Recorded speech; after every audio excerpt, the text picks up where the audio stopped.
সেদিন বুলবুলাইয়া 3 দেখে নেওয়ার পর আর নবীনার সামনে একটা জি বাংলা সিরিয়ালের শুটিং হচ্ছিল, তো ওটাও একটু কিছুক্ষণ দেখে নেওয়ার পর I went to this very pretty cafe at south Kolkata and ওখানে পৌঁছতেই I got obsessed with this big mirror. This Italian themed cafe had a very big space and a beautiful soothing ambience which I was craving for.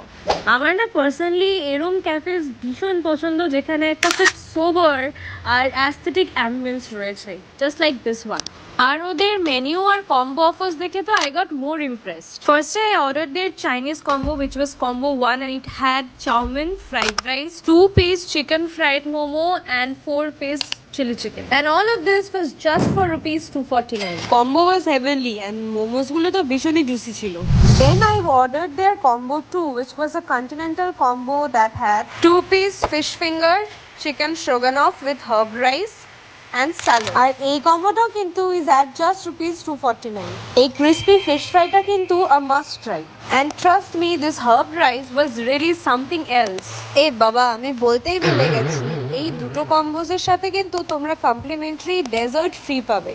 And this dessert is gonna blow your mind. মানে এতটা smooth আর textured ice cream, it's really worth it.